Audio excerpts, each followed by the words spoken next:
Assalamualaikum warahmatullahi wabarakatuh. Bismillah, alhamdulillah, wassallallahu wasallam ala rasulillah. Allahumma salli salatan kamila wa sallim salaman tamman ala nabiyyin tanhallu bil uqad wa tanfariju bil kurab wa tudwa bil hawaij wa tunalu bil raghaib bil khawatim wa yastasqal ghamam bijil karim wa ala alihi. Alhamdulillah, kita sudah melewati beberapa pertemuan mulai dari awal semester hingga kini kita memasuki pertemuan terakhir dari semester ini. Pertemuan terakhir bukan berarti terakhir dari kalian belajar usul fikih, bukan berarti terakhir dari kalian belajar jam'u al-jawami ini. Tapi ini merupakan kunci pembuka ya, sebagaimana spirit kita mulai dari awal bahwasanya pertemuan-pertemuan ini adalah membuka. Saya memang menjadikan pertemuan-pertemuan ini banyak memberikan kunci-kunci bagaimana mengatur, membentuk pola pikir agar supaya sesuai dengan apa yang diinginkan oleh al-musannif al-imam Tajuddin as-Subki. Kita harus melihat ada buku sebagai buku bacaan, ada juga buku sebagai buku pelajaran. Beda antara buku bacaan, ya buku atau kitab ya. Buku atau kitab yang memang ditulis untuk bacaan. Ya, makanya membacanya juga yang nggak usah terlalu lama, cukup sardan, cukup baca cepat. Jadi pola-pola baca cepat itu bisa dipraktekkan dalam buku-buku seperti itu. Buku pengetahuan umum ya, kalau bahasa Arabnya itu saqafah ammah. Ya, saqafah ammah, pengetahuan umum ya, pengetahuan umum. Banyak juga sejarah dibaca dengan model-model seperti itu. Memang pengetahuan umum dibaca, memang buku untuk dibaca dari awal sampai akhir ya, buku untuk dibaca dari awal sampai akhir. Tapi juga ada buku li-ta'lim, li-ta'allumi wa ta'lim. Memang sengaja dibuat untuk dijadikan sebagai diktat, dijadikan sebagai buku ajar, Dalam artian memang dari awal musannifnya menjadikannya sebagai buku untuk fase tertentu. Jadi memasukkannya kepada marhalah tertentu dari marhalah ta'allum. Diletakkan setelah apa atau sebelum apa, atau diletakkannya awal banget, apalagi seorang tokoh, seorang ulama seperti Al-Imam Subki yang ratusan kitab usul fikih beliau sudah baca, bahkan ada beberapa juga kitab-kitab utama dalam usul fikih yang beliau syarah secara langsung. Nah, tentunya beliau mengerti di mana beliau memposisikan Jam'ul Jawami ini. Makanya termasuk dari kezaliman ketika seorang membacanya sardan seperti itu, membacanya cepat tanpa dijelaskan masing-masing maknanya satu persatu dengan luas, termasuk menzalimi kitab ini.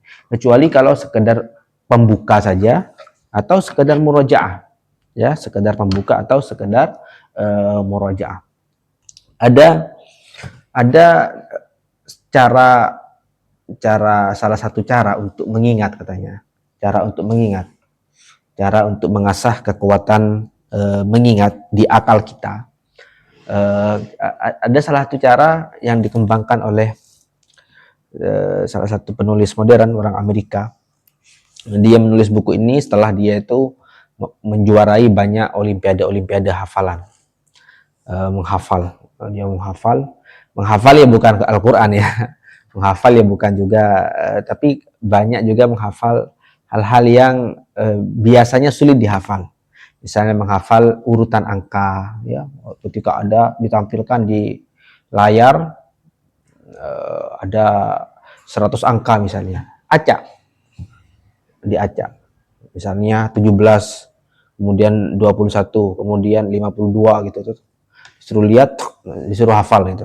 Disuruh hafal dalam, kemudian dikosongkan itu layarnya, kemudian ditunjuk salah satu kotaknya atau salah satu. Ini nomor berapa tadi di sini gitu. Jadi salah satu trik yang dia berikan, salah satu caranya di antaranya aja cara menitipkan apa yang ingin kita ingat pada sesuatu yang sudah kita ingat. Menitipkan sesuatu yang ingin kita ingat pada sesuatu yang sudah kita ingat. Misalnya apa? Misalnya kita kan kalau kalian punya kamar, tentunya kita hafal kamar kita. Meskipun kita bangun tidur kemudian disuruh mengingat secara detail kamar kita seperti apa, kita tahu. Ya, karena sehari-hari kita ada di kamar. Pintunya ada sebagian mana, kemudian di balik pintu ada sesuatu atau enggak ada sesuatu. Kemudian terus di kanannya ada apa, kemudian ada apa. Kalaupun ada lemari misalnya di kamarnya santri mungkin ada banyak lemari ya. Ada lemari satu persatu, ada lemari susun gitu kan. Terkadang kalau kita sudah perhatian, sudah lama, apalagi menjadi ketua kamar, itu bahkan kita hafal ini lemarinya siapa. Ada lemari susun, kita hafal susunannya. Ini punya siapa. Atau ada lemari satu persatu, kita pun juga hafal ini punya siapa saja gitu. Itu kan kita hafal. Kita otomatis menghafalnya. Jadi kalau kita ingin mengingat sesuatu katanya, misalnya ingin mengingat poin-poin pidato, ya titipkan aja kepada itu.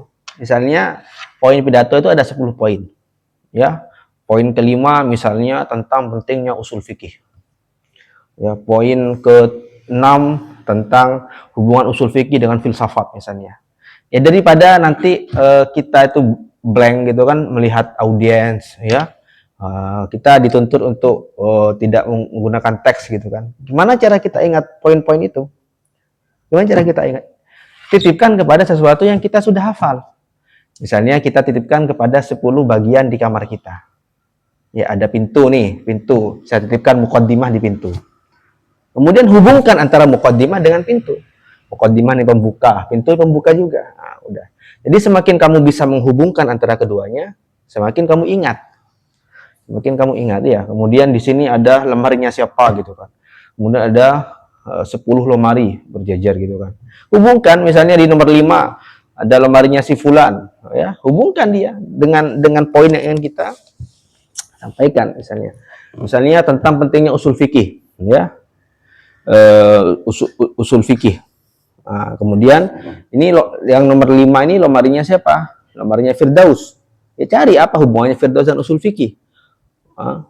Sama-sama F fikih Firdaus ya udah gak apa enggak pokoknya carilah hubungan ya pokoknya cari hubungan sehingga kalau masing-masing sudah ada hubungannya kamu langsung ingat meskipun dari belakang meskipun dibalik gitu kan meskipun dibalik mau di gimana pun kamu tahu bahkan nomor urutnya tahu nomor urutannya tahu juga nah, jadi itu salah satu trik yang dia ajarkan tapi sebenarnya mulai dulu ulama kita kan begitu. Dulu ulama kita mengajarkan seperti itu. Makanya kan ada apa? Ada matan. Matan dan ada syarah. Matan itu dibuat semudah mungkin. Meskipun terkadang beda lokasi, beda zaman jadi tidak mudah ya. Jadi makanya matan yang lebih laris adalah matan yang apa? Yang bernabom ya kan? Matan yang bernabom. Tapi laris gak laris itu kan urusan Allah. Berapa banyak ulama yang menagumkan Jam'ul Jawami ya, tapi gak ada satupun yang laris. Ya, yang laris yang mengikhtisar justru. Ya, di Lubul Usul itu kan mengikhtisar. Syekh Zakaria Al-Ansari mengikhtisarnya. Padahal sudah sesumbar ini. Syekh Zakaria Al-Ansari apa Syekh Tajil Al-Subki. Tidak ada satupun yang bisa mengikhtisar punya saya ini. Nah, datang kemudian Imam Zakaria Ansari yang sok tahu loh gitu kan. saya bisa mengikhtisarnya. Emang di Quran nggak bisa diikhtisar. Ya. Ya. Emang Quran nggak bisa diikhtisar. Quran aja bisa diikhtisar. Tahu ikhtisarnya Quran? Muhammadur Rasulullah sallallahu alaihi wasallam. Ikhtisar Al-Quran. Mukhtasar sekaligus syarahnya. Ya, ada orang jual buku, datang orang. Saya mau beli Mukhtasar Bukhari, dikasih lah. Kemudian saya beli Mukhtasar Muslim, kebetulan nggak ada. Mau apa? Mukhtasar Muslim saya katanya. Mukhtasar Muslim. Mukhtasarnya Muslim saya katanya. Muslim yang disingkat-singkat ya saya. Ya, padana tahu Tambeng. Kamu tahu Tambeng? Fiqh Tambeng tahu? Pernah dengar? Pernah apa aja saya? Ada kan salah satu petani di sana kan ngatore fiqh salah satu kiai di Situbondo. Ini tuh kiai ya. Toko Tambeng. Dicium sama kayaknya ada yang lebih bagus kayaknya. Kan tambang itu kan ada grid-gridnya gitu katanya. Katanya semakin lama semakin tambeng gitu kan.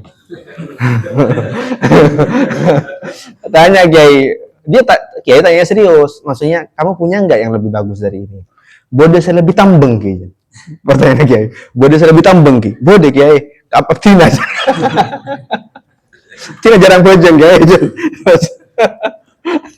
Wah, entah gue tak tanya mbian berem aja. Maksudnya bisa lebih tua apa enten dari ini kan. Bisa lebih tambeng gitu maksudnya. Abtina guys.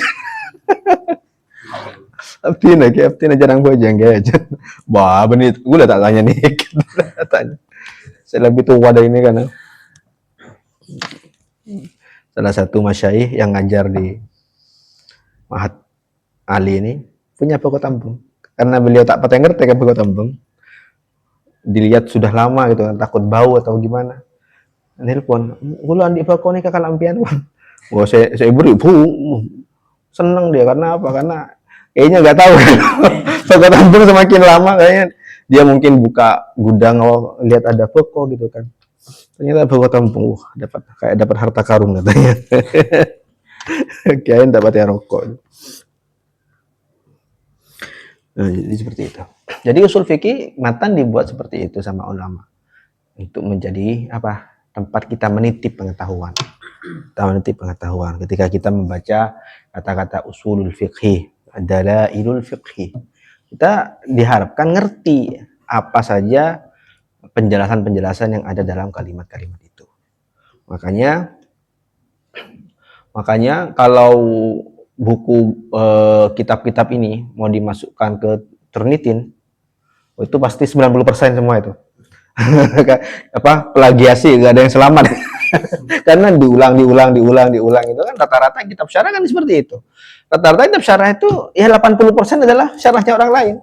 Atau ada di kitab lain lah. Kayak copy paste ya. Sebenarnya itu bukan copy paste, tapi itulah tuntutan akademik ketika itu. Karena tuntutan akademik kita di dalam di dalam budaya kita itu kan beda dengan tuntutan akademik zaman now gitu. Zaman now kan dosen cuma datang, ya kan, dikasih tugas, presentasi, gawat dosen lah, harus novelty, harus yang baru gitu kan. Baru opo yang sebelumnya belum ngerti gitu kan, disuruh apa gitu kan, belum ngerti tentang apa itu apa itu kho, disuruh cari yang baru dalam usul fikih. Kalau nggak baru saya nggak akan terima. Baca sendiri, kamu bisa baca gitu kan. Usul fikih suruh baca sendiri ya. Oh yes gitu yes ya. Usul fikih gak dikasih pengantar, belum tahu apa itu kitab warokot, ya, belum tahu apa itu kitab dasar lah dalam usul fikih, ya disuruh cari yang baru, baca sendiri. Emang kamu nggak bisa baca, kamu sudah mahasiswa. Ya, udah akademik kita dalam peradaban kita umat Islam itu nggak seperti itu. Hasil dari sesuatu yang sudah mustaqir, sesuatu yang sudah disepakati oleh banyak ulama, yaitu kita jaga karena ibarah ini sudah berapa puluh tahun ini ibarah ini sampai kepada Imam Fulan, dipelajari oleh beliau menyetujuinya, kemudian pindah lagi kepada ulama setelahnya, beliau menyetujuinya, pindah lagi kepada ulama setelahnya, beliau menyetujuinya. Ini tambang banget ini. Puluhan tahun, ratusan tahun ini ibarahnya ini kok gini-gini aja. Berarti ini disetujui oleh puluhan ratusan ulama ini. Ya udah kita pindah seperti itu, nggak usah dengan bahasanya kamu. Justru itu akan merusak, merusak nilai tambungnya itu. Kenapa kamu campur-campurin itu kan? ya yang campur itu seperti itu sudah. Jadi ada hal-hal yang kita nggak, memang tuntutan akademik dengan adalah kita menukilnya seperti itu. Makanya kalau Anda baca syarah meskipun tebal gitu kan, ya itu insya Allah 80% itu nukil dari yang lain. 80% itu syarah-syarah itu rata-rata itu nukil. Ya ada kritik beliau tuh ada, fihi nadhar ini ada, tapi biasanya nggak banyak. Ya, biasanya nggak banyak. Kenapa? Karena itulah yang menjadi kesepakatan dalam akademik kita. Akademik ya, itu tertentu kan, karena ini menjaga tradisi madhab, ya, menjaga tradisi madhab. Kalau ente mau buat madhab sendiri, ya tore, ya tore. Cek merusak madhab saya beda. Ya, karenanya terkadang yang saya paling mangkel itu kalau kitab-kitab cetakan baru, ya, kitab aslinya segini misal, mau tebel marah nih. Dilihat apa mak tebel, banyak catatan kaki nah.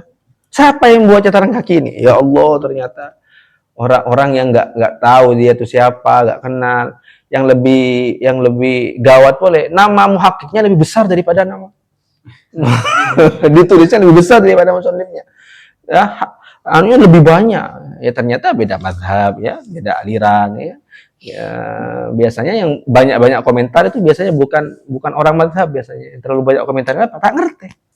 Oh ya, biasanya tak ngerti. Apalagi cetakan yang itu. Auzubillahi minasyaitonirrajim. Ya, baydun. Cetakan baydun. Nah, ya meskipun tentu ya sampai salah satu di antara mereka ini nyata seperti ini. Ada di dalam zakat tuh kan bintu labun ibnu makhot itu kan ya, dia kasih nomor, kasih hasyah di bawahnya, lam a'sur ala tarjamatihi, saya nggak tahu siapa dia, padahal ibnu labun ibnu makhot itu kan itu unta dengan umur tertentu gitu kan, dia kiranya kayak ibnu majah itu kan, ibnu nafis itu kan. Astagfirullahaladzim. Itu nyata seperti itu, ada bilang lam aksur ala tarjamati. Saya sudah cari itu biografinya ada di mana, nggak ketemu. Ya nggak akan ketemu lah, biografinya ada di perhewanan.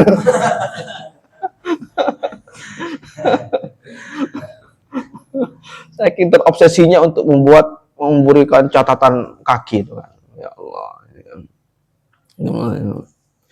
Karena dia kalau buat kitab sendiri gak ada yang laku, nggak akan laku gitu kan. Makanya dia itu pansos kepada yang sudah viral. Ya pansos aja. Ya pansos. Nah, jadi konsepnya seperti itu. Jadi ada kitabut ta'lim. Kitabut ta'lim itu jangan kamu baca gini, kayak kamu baca itu. Apa ya, baca seperti apa? Ya, tapi jangan terlalu dilamakan, jangan terlalu dicepatkan gitu kan. Jadi disesuaikan aja. Kalau makanya kurang efektif juga Anda baca Jurmiyah, kemudian baca syarahnya, nggak pindah-pindah ke kitab atasnya. Kenapa? Karena masih masuk kepada bermacam-macam hasyahnya Jurmiyah. Ya akhi, Jurmiyah itu ya sebagai dasar. Ngapain Anda terlalu lama dalam Jurmiyah gitu kan? Jurmiyah ya letakkan di posisi Jurmiyah gitu kan. Pindah ke tim yang ya, baru kalau sudah agak tinggi kamu baca hasyahnya. Ya tapi terkadang itu kan masalah pengalaman dari gurunya. Mungkin gurunya dapat futuh, jadi dia ngerti nahu dengan baca hasyahnya Jurmiyah dulu, baru dia langsung loncat kepada Ibnu Malik gitu. Ya macam-macam sih, macam-macam tergantung. Itu kan pengalaman dari masyayikh, saya tuh baca, kemudian saya ngerti usul fikih ini gara-gara baca hasyahnya ini, gara-gara baca hasyah. Seperti itu. Urutannya juga seperti itu juga. Tapi ada yang sudah baku, yang biasa diajarkan di madrasah-madrasah besar.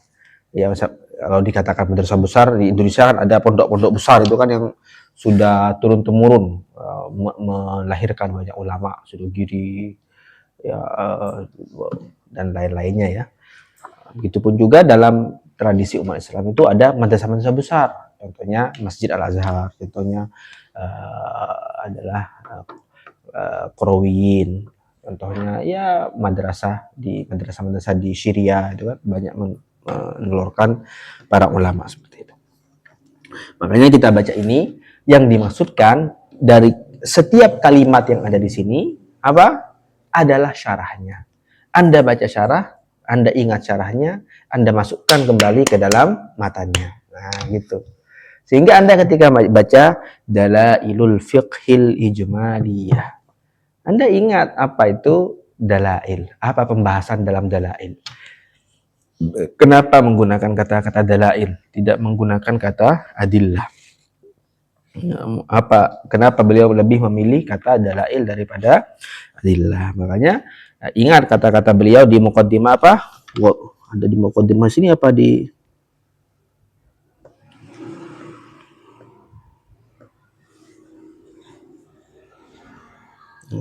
kata beliau di Man'il Mawani ya, di Man'il Mawani, wada'tu tahta kulli darratin durrah. Setiap butiran, setiap butir-butir kata yang ada di Jam'ul Jawami itu saya letakkan di dalamnya mutiara-mutiara. Jadi di setiap kata di sini ada mutiaranya. Setiap kata ini ada mutiaranya. Nah, kalau kamu tidak menggalinya, ya kayak kamu main game itu, kamu nggak ngambil poinnya kan kurang. Poinnya kan kurang, jadi seperti itu. Jadi ada pemahaman umum, tapi ada juga yang di antara yang beliau simpan nih dalam syarah itu bukan hanya maknanya, bukan hanya penjelasannya secara langsung, tapi apa? Bercabang kepada ilmu-ilmu yang lain, ya. Terkadang bercabang kepada ilmu sorof. Padahal ini kitab usul fikih loh. Jadi saya akan simpan juga atau kita nggak simpan, kita skip saja. Ketika Anda baca syarah, Anda pasti akan mendapatkan pembahasan sorof, pasti akan mendapatkan pembahasan nahu, apalagi ya, pasti akan mendapatkan pembahasan balaghah, pasti akan mendapatkan pembahasan yang tidak spesifik kepada ilmu yang sedang Anda baca. Ini Anda baca fikih, pasti di tengah syarah-syarah itu ada pembahasan-pembahasan lain. Nah, pertanyaannya, kita akan simpan juga atau kita skip aja itu? Skip aja. Ini kan kita mau menyimpan pengetahuan dalam kata ini. Seperti konsep yang tadi, seperti konsep mengingat sesuatu, kita titipkan pada sesuatu. Nah, termasuk dari yang kita titipkan itu pembahasan yang di luar atau kita fokuskan aja pada yang itu, enggak. Masukkan semuanya. Selama memori Anda mampu. Ya, selama memori Anda mampu. Kenapa? Karena itulah yang membentuk otot-otot kalian. Mun kun ngangkat barbel karena kun sakilo melolo karena bilas ya yang akan terbentuk ototnya ya. Nah, harus ada sampai kamu tak kuat ngangkat. Tapi ya tentu setelah apa? Setelah step-step tertentu ya. Coba pas langsung pian entar ke gym pas malah langsung saya ke kilo ya. Nah, rontok kamu.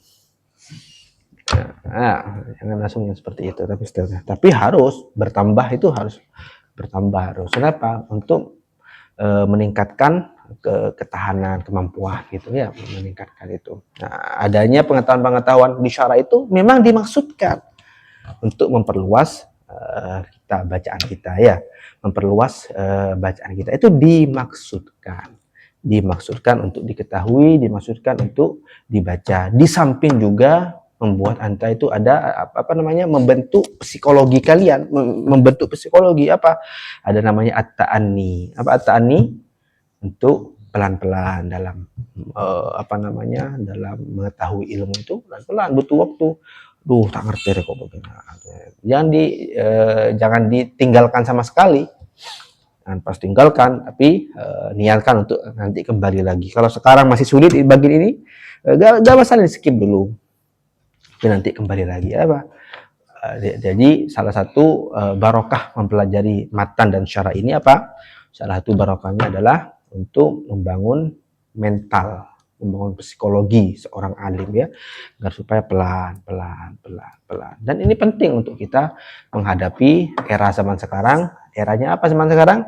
Eranya reels, ya, eranya video pendek. Memang ada video panjang sekarang yang viewersnya banyak, masih kalah kepada video pendek durasi 30 detik, 60 detik gitu kan. 30 detik, 60 detik. Jadi kalah kepada itu. Masyarakat sekarang bocil-bocil itu umur 2 tahun, 3 tahun, dikasih Doraemon nggak akan mau, dikasih Upin Upin nggak akan mau. Sudah, bukan eranya sudah. Dulu senang mereka. Dulu saya waktu masih kecil nontonnya Dragon Ball, gitu kan. Oh berjilid-jilid itu, ditunggu itu setiap hari Minggu.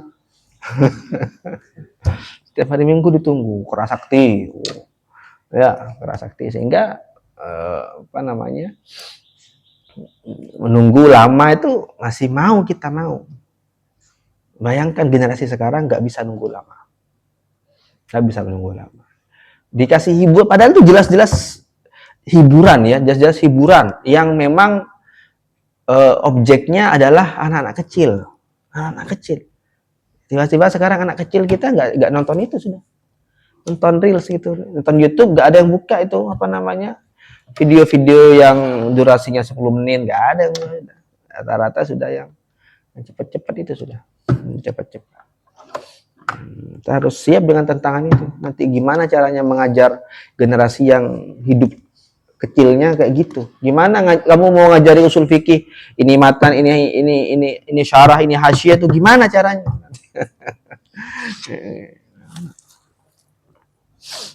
Jadi ini yang dimaksudkan oleh para ulama kenapa matan itu kok penting sekali ya. Matan itu penting sekali.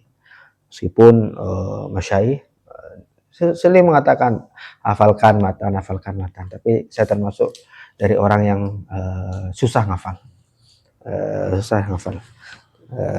Tapi termasuk orang yang senang diajak mikir. Kalau diajak ngafal sedikit malas. Padahal masyayikh saya bukan sedikit malas, sedikit berat gitu. Ya. Tapi kalau disuruh ngafal enggak, disuruh mikir enggak, ya lah kok bakal tambeng mayo.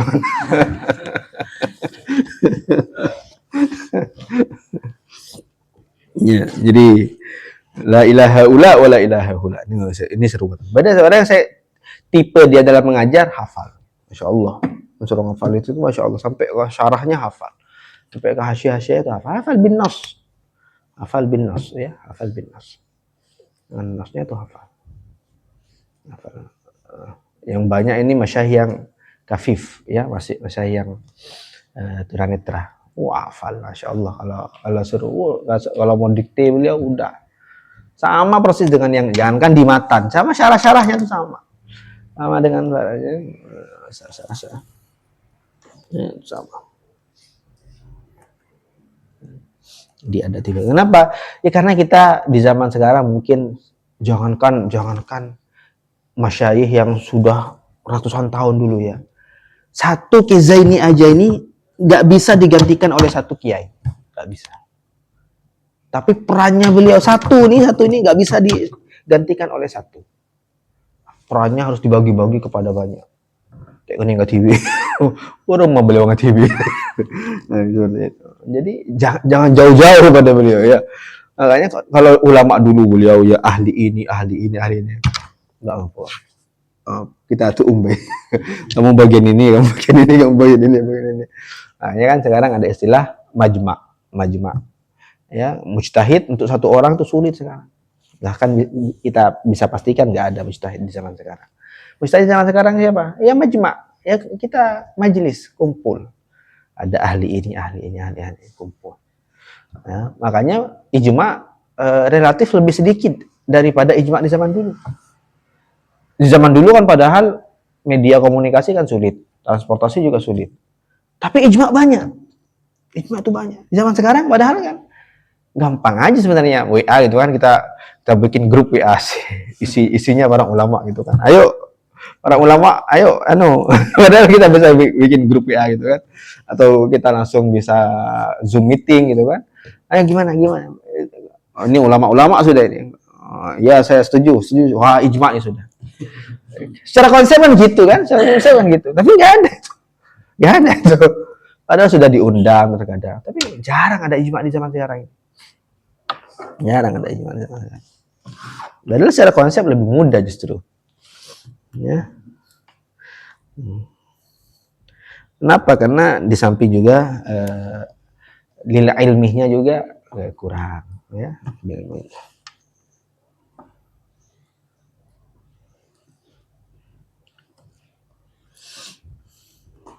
Ya, jadi ini hal yang pertama yang ingin saya sampaikan, bahwasanya matan ini dibuat seperti itu. Matan ini dibuat seperti itu, maka kalian harus ngerti cara mainnya. Ya, harus ngerti cara mainnya. Jadi jangan tiba-tiba Anda tiba-tiba senang baca syarah gitu kan. Nggak ngerti kepada matan, nggak pernah baca matan, langsung baca syarah. Nggak ngerti cara menghubungkan dengan matannya. Ya. Begitupun juga kemudian pahami juga bahwasanya semua yang ada di matan dan syarah, apalagi syarah yang mu'tamad, kita harus yakini itu bermanfaat bagi kita. Bermanfaat ini ada dua macam. Ya, seperti yang saya tegaskan di awal-awal pertemuan kita, bermanfaat ini ada dua macam. Saya tegaskan lagi di akhir-akhir pertemuan kita. Apa? Ada bermanfaat secara masalah, ada bermanfaat secara manhaj. Jadi ada masalah, ada manhaj. Di setiap tulisan para ulama mutaqaddimin, ya, di situ ada dua bagian. Yang pertama ada mas'alatun, al-mas'alah, atau pembahasan yang dibahas. Yang kedua ada apa? Ada manhaj, ada metode. Pasti itu. Apapun yang kamu bahas itu ada masalah, ada manhaj. Terserah kamu. Kamu berhenti pada masalahnya saja, nggak bahas kepada manhajnya, ya terserah kamu. Kamu lebih menitik beratkan kepada permasalahannya. Ya, tidak memperdulikan kepada manhajnya, terserah kamu. Tapi itu ada. Tidak ada satupun permasalahan ilmiah yang dibahas oleh ulama oleh nemu. Ada. Ya, ada. Semuanya atas dasar ilmiah dengan metode yang jelas, metode tertentu yang mereka yakini. Ya, yang mereka yakini. Tidak ada yang korla nyobok ya. Mereka bukan AI. AI sudah baku ya, sudah AI namanya, bukan AI. Mereka bukan AI yang bisanya cuman menghimpun dari banyak sumber-sumber tapi nggak tahu cara menganalisis secara ilmiah. Kalau analisis data oke lah, mereka tuh ahlinya lah. Oke. Makanya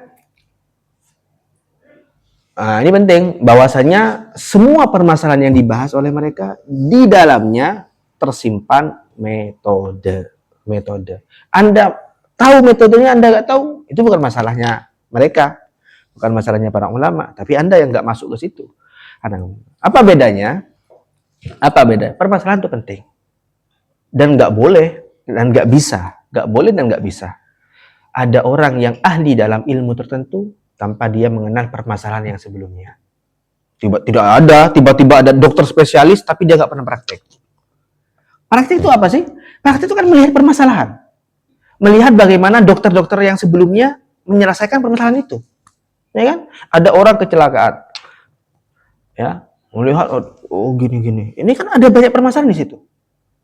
Nah, dokter yang sebelumnya bagaimana memecahkan permasalahan ini?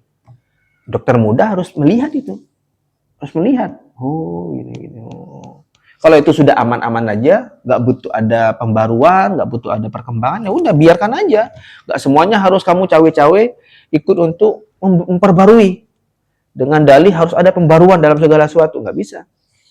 Ya, nggak bisa. Makanya setelah kamu tahu permasalahan yang sudah dibahas oleh yang sebelum Anda, itulah yang mencetak diri Anda.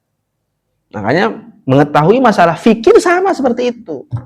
Jadi kamu belajar fikih misalnya kan, isunya kan masalah semua kan, permasalahan semua kan, masalah ini masalah itu kan.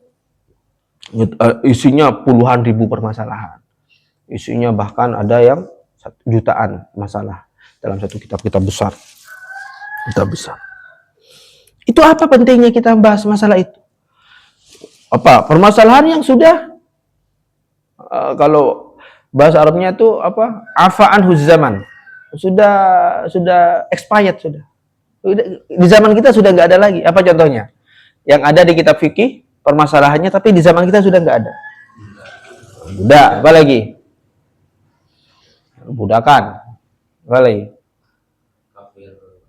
Kafir harbi, keren. Ada, itu kan jerajena ya. Jadi banyak permasalahan-permasalahan kini juga yang kecil-kecil, masalah kecil yang sudah nggak ada lagi di zaman sekarang gitu. Ya nggak ada lagi di zaman sekarang. Nah, hal itu tidak dimaksudkan hanya untuk sekedar mengajarkan permasalahan, tapi lebih kepada bagaimana dokter muda, ya, kenapa nggak ada dokter kok bisa dari S1 bisa langsung S2? Nggak bisa itu. Harus apa? Harus praktek dulu, harus magang berapa tahun di rumah sakit ini. Kenapa harus menjadi pembantu dokter, ya, asisten dokter itu kan, untuk melihat ini permasalahan seperti ini, bagaimana dokter ini menyelesaikannya.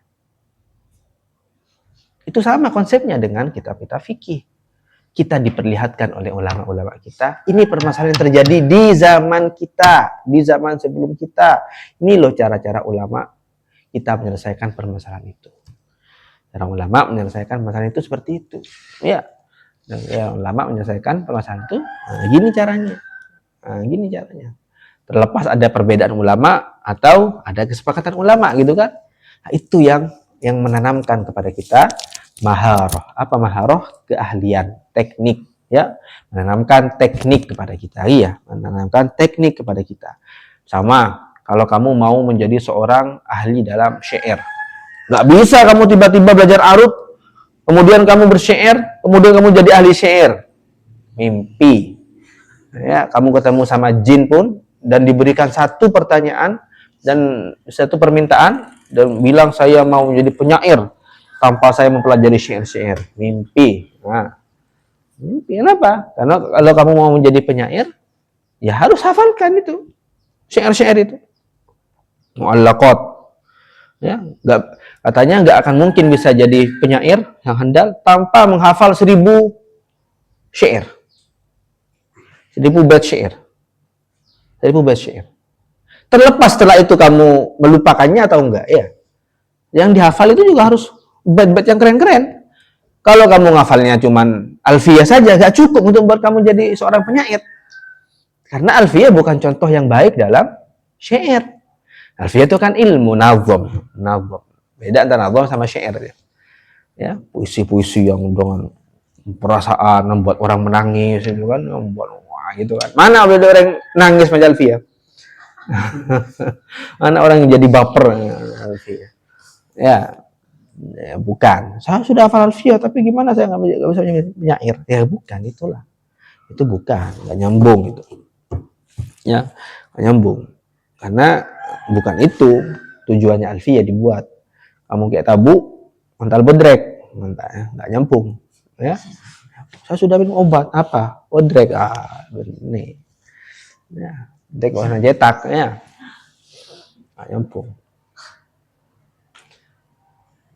Jadi syair mu'allaqat, ya, syair masa-masa jahiliyah itu, wah itu dihafalkan, difahami, itu apa akan membangun teknik, membangun keahlian, ya, membangun keahlian. Terlepas setelah itu dia itu ekabirit di Ifana bikin atau dia melupakannya, nggak ada masalah. Yang penting dia pernah melalui itu. Yang penting dia pernah melalui itu, ya, melalui itu. Ya ini orang mau jadi penyair loh, harus melalui syair-syair ulama yang dulu, apa? Penyair yang ulama, penyair yang dulu gitu kan. Penyair yang dulu itu kan. Gimana orang mau menjadi faqih tanpa melalui permasalahan yang dibahas oleh ulama-ulama terdahulu? Mimpi itu. Ya, itu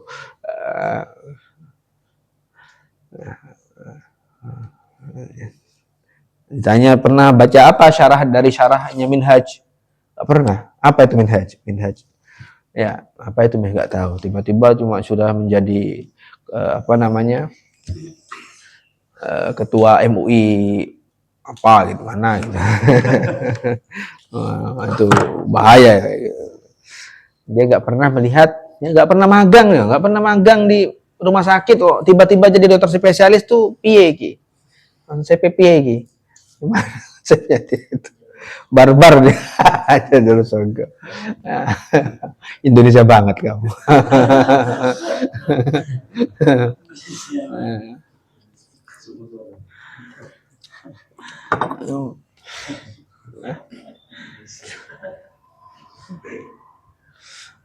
Ya, apa?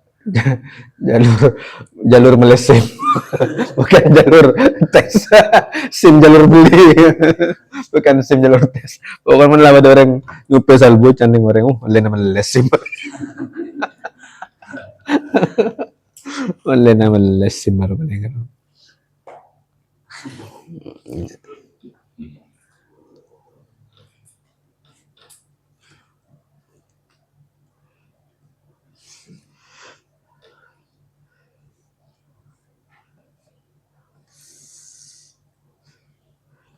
Seperti itu ya, ngerti ya. Begitupun juga Anda nggak akan jadi seorang yang ahli dalam usul fikih kalau hanya sekedar matan saja. Nggak tahu apa saja yang dibahas oleh ulama usul fikih. Oh, malah jurajun akun gawat, malah akun gawat karena apa namanya eh malah yatimul wajib illa bi wajib. Gaya ngaruh. Karena makosid aja sih, gaya. Kamu sudah pernah baca apa permasalahan yang dibahas oleh ulama usul fikih sudah pernah baca, ngerti ya? Pernah baca ya, ngerti kamu apa namanya? Apa pendapat Mu'tazilah dalam hal ini, apa pendapatnya Al-Jubai dalam ini, apa pendapatnya Al-Imam At-Taftazani dalam hal ini, apa pendapatnya Imam Isfiroin dalam ini. Nggak harus hafal sih, tapi ngerti nggak kenapa berbeda gini-gini. Nah, hanya ini juga mengajak kalian untuk sedikit-dikit ada wiridan untuk membaca syarah. Oke. Nah, di samping kamu ngerti fungsinya matan, ya, mulai dikit-dikit, nggak harus baca langsung dari awal, ya. Ini malah saya mau bahas ini nih, syarahnya ini, bahas, ya bahas. Ketika ada ikhtilaf tuh seneng, ini berbeda nih, gimana nih kok ada perbedaan pendapat ini. Jangan anggap perbedaan pendapat mereka perbedaan pendapat ente dengan teman ente. Ya, yang terlebih itu, kan bodoh ngaceng. Teman-teman diskusi tak kelempad pimpian, tak kelempad. Ya tak kelempad. Tak kelempad. Kenapa? Yang lebur pita euy. Enggak ada ulama yang lebur pita. Intrik aneh, nema aneh gitu enggak ada ya. Jadi justru senang ketika ada perbedaan pendapat. Yang lebih keren itu dari perbedaan pendapat ketika satu madrasah. Itu keren banget itu. Padahal satu usul loh, kok ternyata beda. Berarti itu dalam banget itu. Kalau Mu'tazilah beda dengan mutakallimin ya maklumillah lah. Biasa ya. Hanafiyah beda sama Syafi'iyah ya mulai dulu. Barcelona Real Madrid. Ya. Ya. Itu. Tapi sama-sama sayap kirinya, tapi kok bersaing terus. Itu keren itu. Nanti mereka sama-sama pemain yang keren gitu. Ya, kalau dibandingkan adalah pemain dari Real Madrid ini dari Barcelona dibandingkan ya biasa, namanya juga berbeda. Tapi kalau dalam satu tim kemudian mereka saling bersaing, wah itu keren itu. Mereka dua pemain yang keren berarti ini. Dua pemain yang keren.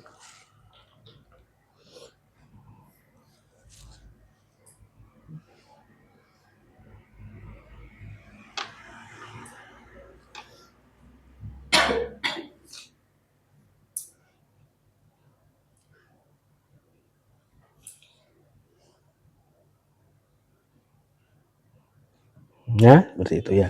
Jadi jangan lupa untuk baca syarah. Jangan lupa untuk baca syarah.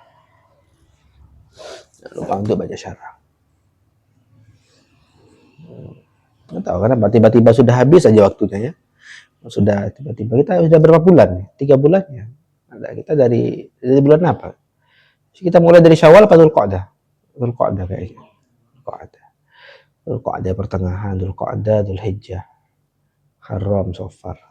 Hampir 4 bulan. Tiba habis saja waktunya.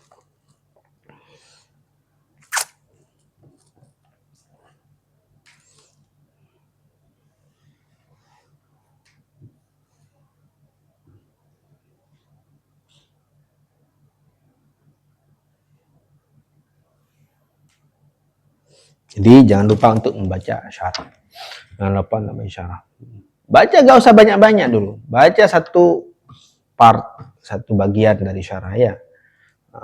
Di angka pertama hubungkan ini dengan matan. Apa yang dalam syarah? Ya, jadikan poin-poin, titipkan dalam matan. Nah, pada syarah, jadikan beberapa poin, titipkan pada syarah. Titipkan pada syarah. Kamu nggak pernah ujian diktatnya 500 halaman sih, jadi nggak tahu caranya gimana otak dipacu untuk mentalkhis.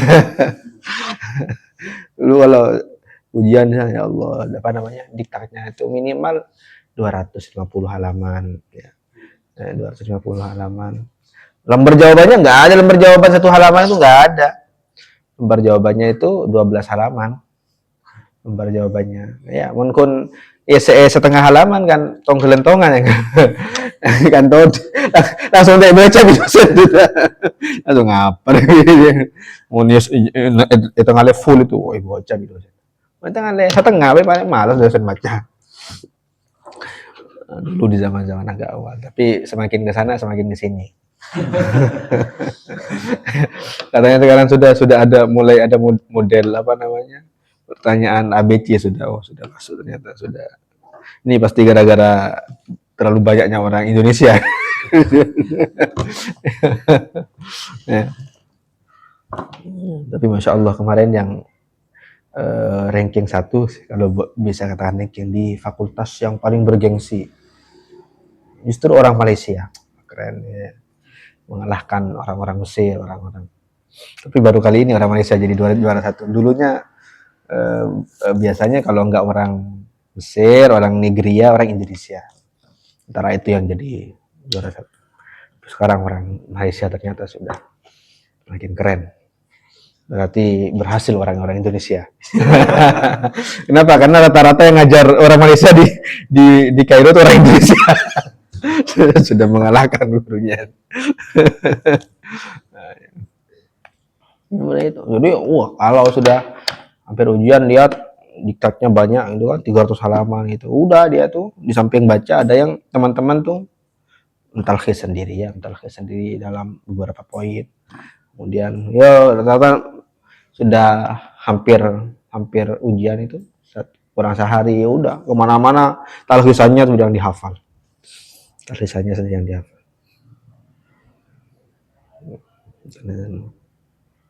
Jadi biasa apa namanya, membaca banyak kemudian menyimpulkan, dihafalkan. Nah, ketika dia yang menyimpulkan sendiri, dia menghafal kesimpulannya, dia bisa membukanya biasanya. Ya kan gitu kan. Kalau kamu menyimpulkan satu halaman dalam 3 poin, kamu kan ngerti 3 poin ini apa di dalamnya. 3 poin ini apa di dalamnya. 3 poin ini apa di dalamnya ya. 3 poin ini apa di dalamnya. Untung biar tidak ada instruksi ke saya untuk ada ujian. Kalau ada instruksi saya akan eksekusi kalian semua. Nah, tahu dari ada.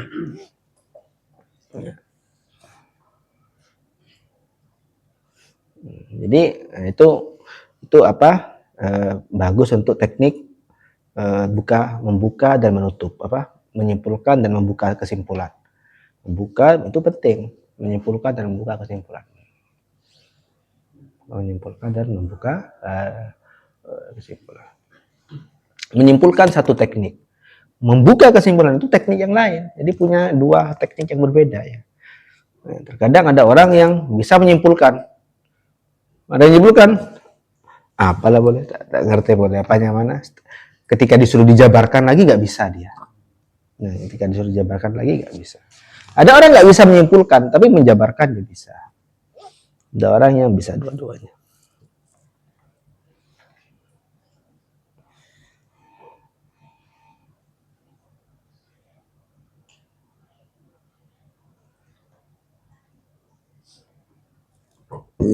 Allah.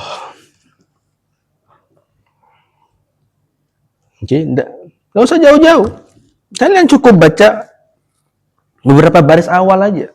Misalnya definisi dari usul fikih, definisi dari fikih. Al-fiqhu al-ilmu bil ahkam syar'iyyati al-amaliyati al-muktasabu min adillatiha tafsiliyah. Ya, min adillatiha tafsiliyah.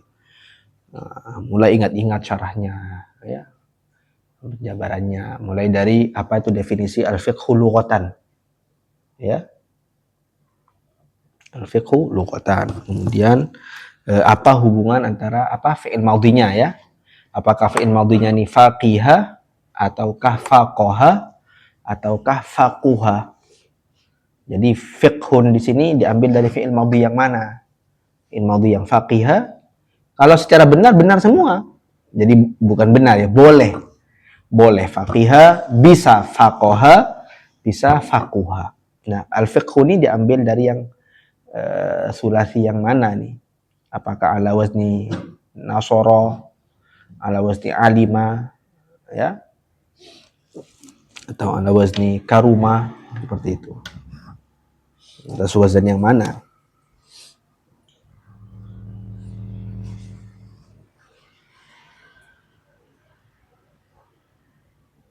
Ya kan?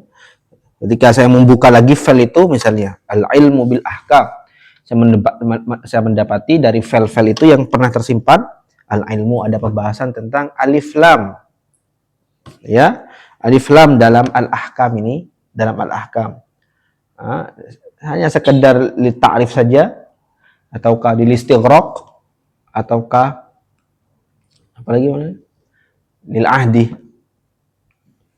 Lam lil apa nih? Lil jinsi atau lil istighraq atau lil lam lil ahdi. Wah, itu aja panjang pembahasannya. Itu apakah alif lam ini sih? Alif lamnya nih. Alif lamnya ini bil ahkam ini yang apa? Alif lamnya pakai yang mana?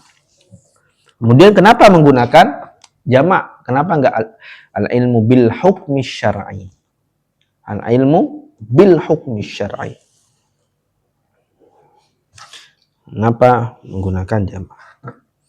Nah, kalau setiap hari diasah begitu lah. Begitu, kemudian ada pertanyaan. Nah, dia tuh enggak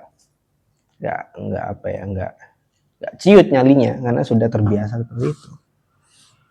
Ya, gemeteran gitu ada. Tapi tetap tenang. Nah, ketenangan itulah yang dibutuhkan.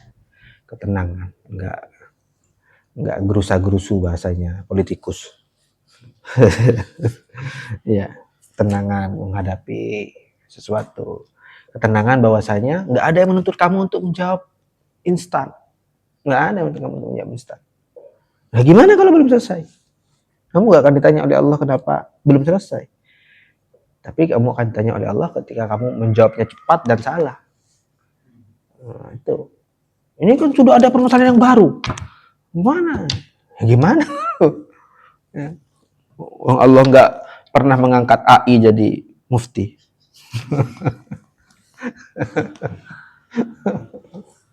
Ya kan? Alhamdulillah Allah nggak pernah mengangkat AI jadi mufti kan. Kalau AI disuruh jadi mufti ya. Sehingga dalam hal ini dalam ada permasalahan yang perlu dikaji, kajian lebih dalam, seorang mufti tidak berdosa. Ketika dia memang masih perlu kajian lebih mendalam, ya, kajian lebih mendalam tentang dampak-dampak. Apalagi di zaman sekarang ini dimensi-dimensi yang harus dipertimbangkan tuh rumit sekali, sangat rumit sekali ya, sangat rumit sekali. Jadi justru aneh kalau ada orang jawabnya itu cepat. Nah, kenapa dimensi perlu diperhatikan tuh sangat kompleks ya, sangat kompleks sekali, sangat kompleks sekali. Nah, contoh yang kemarin tentang soal horak misalnya ya, beliau pernah ragu ke sini setelah ada fatwa itu. Dibicarakan, pernah dibicarakan. Sebelumnya. Sebelumnya. Oh, dibicarakan. Gimana Cebuna? Gak direkam, viral, bisa kamu viralkan. Ikut nimbrung, ini kan udah agak rendah lagi ya. Udah agak.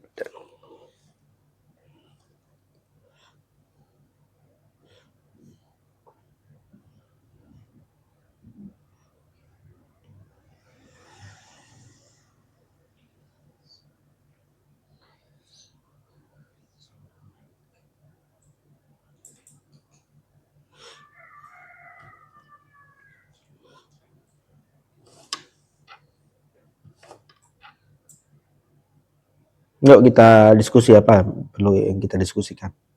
Kalau ada yang mau diskusikan, kita diskusikan. Ya, Ren, kalau ada yang mau ya, tapi itu satu keharusan ya, kalian ngerti matan, meskipun kalian coba dalam lingkup yang sedikit dulu. Ya, sedikit. Satu permasalahan, dibaca syarahnya, ya. Kemudian ringkas syarah itu dalam beberapa poin, titipkan lagi kepada matannya, ya. Titipkan lagi kepada matannya. Nah, sehingga kapanpun kalian nanti buka matan itu lagi, kalian ingat, oh dulu saya menitipkan ini ke sini. Dititipkan. Ya, enggak, titipan apa, enggak, cek lepai. Jadi pas, mari pas titip pas, enggak boleh kan. Apa gunaan netep enggak, bawa di malatan kunci kan, kunci na hilang. Lama hari bawa di kenangan lebih, kenangan hari dua tak eja kunci na coba di butuh ya dengan ya kan apa gunanya? Lemari nak kena ini lemari untuk ini pasti aja kuncinya. Tinggal beda foto mana itu ya, surat tanah mana ya kalau lemarinya ini kuncinya mana ruwet di mana itu ya, baju itu dulu yang kita nikah, kalau lemarinya ini kuncinya mana ya gitu kan. Nah, dengan saya ada kan foldernya. Ada orang yang tak ejab kapian nah. Kalau sahabat. Suatu saat ada ulama besar Azhar, ya baru-baru ini, mutakhirin. Namanya Syekh Shalih Ja'fari. Shalih Ja'fari ini katanya iktikaf di Al-Azhar itu puluhan tahun. Ya. Yang di samping beliau juga imam di Masjid Al-Azhar. Itu saat beliau ditanya tentang permasalahan, beliau jawab. Setelah menjawab, beliau berbisik kepada orang itu. Alhamdulillah Allah masih menjaga ingatan saya pada permasalahan ini. Padahal saya terakhir kali membaca kitab tentang masalah ini sekitar 30 tahun yang lalu. Bilang gitu. Berarti kan rapi, dia menyimpannya tuh rapi. Kalau nah salah apalna tak kuat, pasti berapi kan. Mana apalna kuat laban seremban lah sabar. Oh sana. Mana apalna kuat, salah apalna tak kuat, ki ben seremban lagi kan. Minimal menata merapikan itu membantu. Abalah tak pada kuat apalahan, ki masih tidak dibantu juga. Apa tidak membantu? Ketika kita itu membacanya nggak sistematis. Ajar ya, mana ajar ya. Buat lah. Ada dan meleh orang sabuk. Coba meleh apa? Baca satu fun ya, satu ilmu, satu bagian dari ilmu. Baca pamare. Marja nggak? Oh ini poin-poinnya. Oh sahabat dalam hari. Sahabat di satu bagian dari memori kita. Tak kata apa dia banyak bacaan nambian. Tapi gampang ya enggak ben ke masalah, ke permasalahan kajian. Ya. Sok macar ya. Marinya macar ya. Ini macar ya. Nyak dulu. Cara kelacir. Apalagi anak HP. Mari macar ya. Tak bola balik. Mari tak bola balik. Ayo ting saya kembali.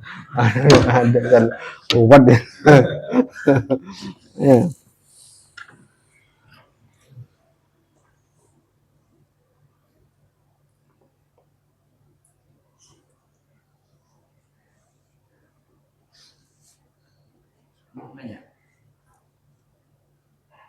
Terkait jurusan ini kan ada teman-teman yang ketika ngobrol itu ada kan keinginan orang tua atau masyarakat di anak pondok itu asalnya bisa kitab, bisa ini, bisa itu dan sebagainya. Yang di pondok sendiri bisa mancing, bisa boxing, bisa kungfu ya. Nah itulah nasib kita anak pondok gitu kan. Ya bisa titik kiai, bisa titik sukon, bisa titik bisa ngurusin jin, ngurusin malaikat, bisa. Nah terus ya di pondok sendiri, dan kita sendiri itu kan memiliki bakat masing-masing. Ada yang memang bisa di kitab, ada yang memang bisa di media, ada yang bisa di segala segala sisi, tidak harus ke keilmuan saja. Dan itu ketika nyampe di masyarakat misalkan, bisa dari kitanya saja, bisa dari diri kita yang minder karena tidak sesuai dengan harapan masyarakat, atau bisa saja karena dari masyarakat yang terlalu berharap tinggi. Saya harus bisa tahlil, bisa ini, padahal tidak semuanya kan seperti itu. Ya, pertanyaan yang bagus, menjadi keluh kesah dari rata-rata alumni. Rata-rata alumni. Karena ekspektasi masyarakat dengan adanya alumni, apalagi tahu alumni pesantren yang ternama gitu kan.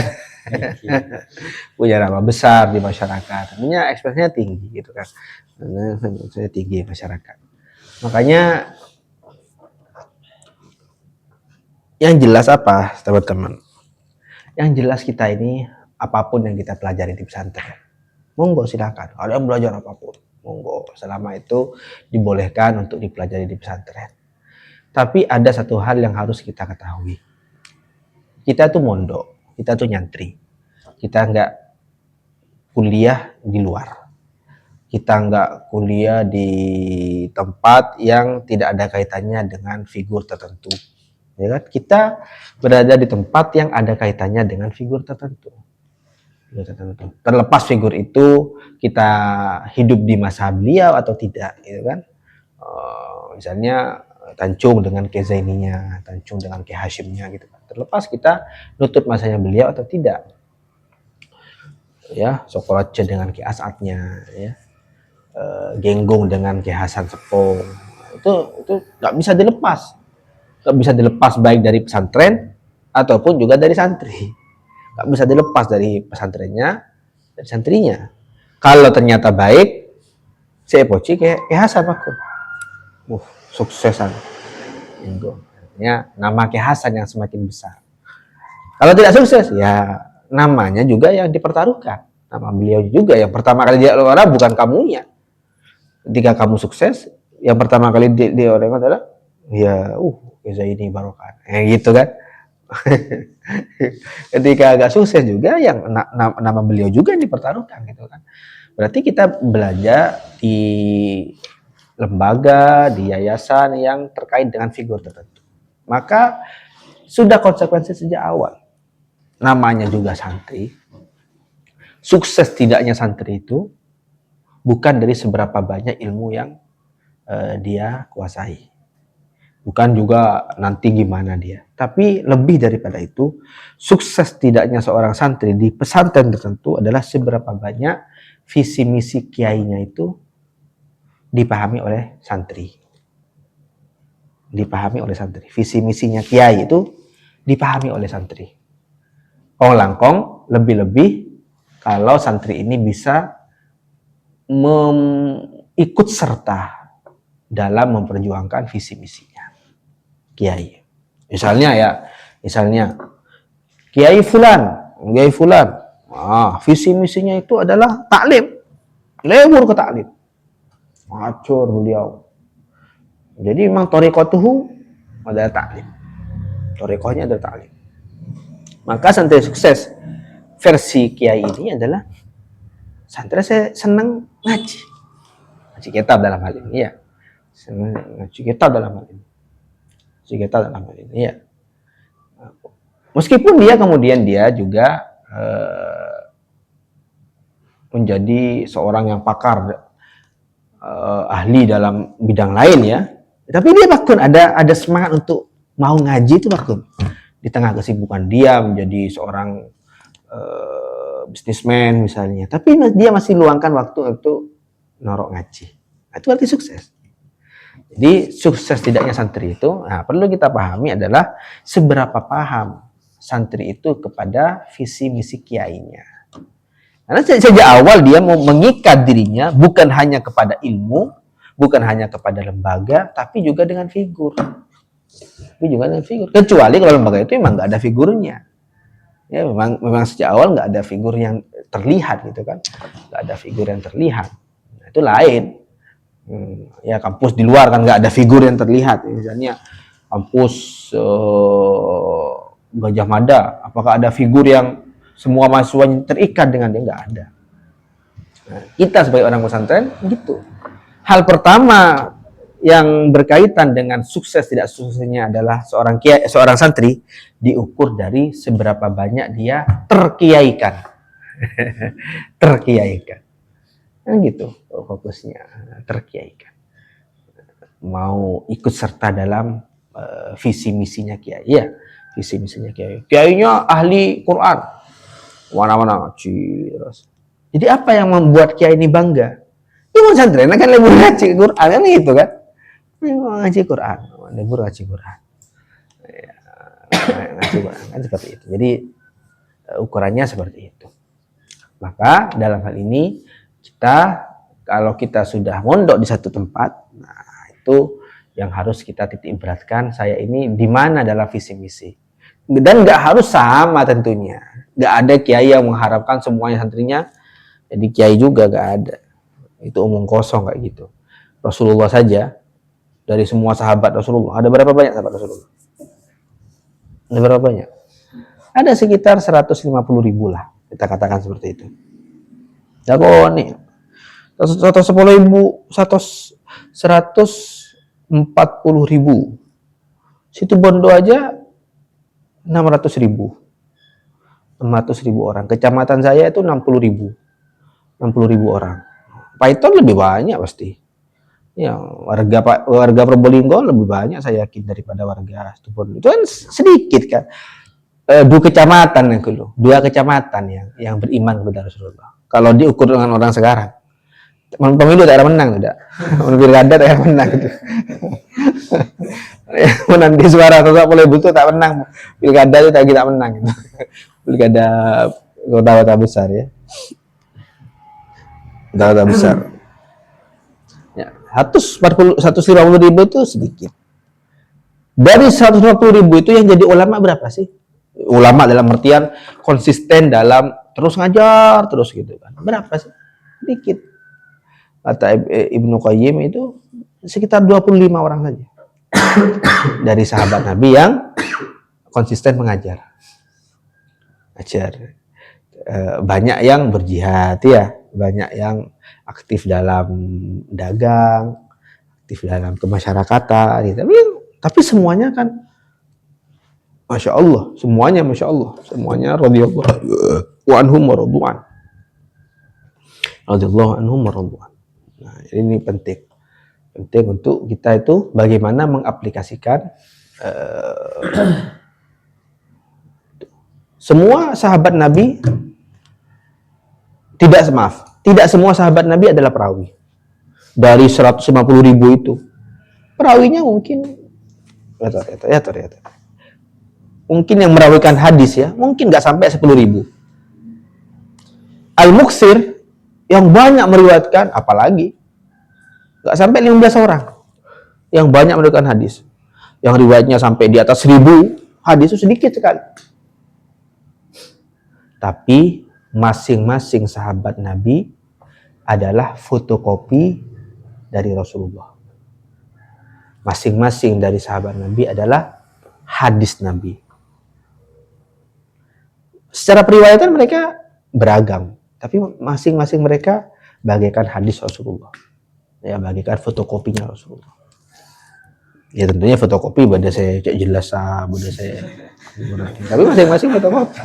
Ya nggak bisa sama lah. Sayyidina Abu Bakar yang kemana-mana sama Rasulullah, ya dengan sahabat Nabi yang hanya melihat Rasulullah sekali aja, ya nggak sama. Ya kan. Ya ada sahabat Rasulullah cuma sekali aja melihat Rasulullah, ada. Sekali aja melihat udah selesai, nggak pernah melihat lagi. Ya tapi itu sudah cukup. Melebihi yang lainnya sudah.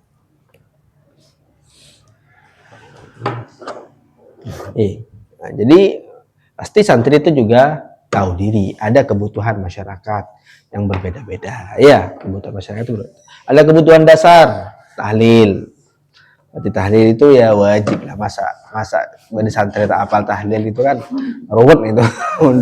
Karena santri itu ya bermasyarakat kan gitu kan. Ya aning dari kiai nambian kan juluki Cizaini lambak kan saya nanam beko lambak. Biar tak kudu nanam beko sih, tapi apa metodenya yang perlu apa? Ngancai masyarakat.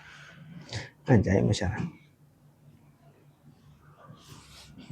Oh iya, tadi saya ada yang lupa. Jadi setiap permasalahan itu ada dua bagian. Ada masalah, ada metode. Masalah itu penting.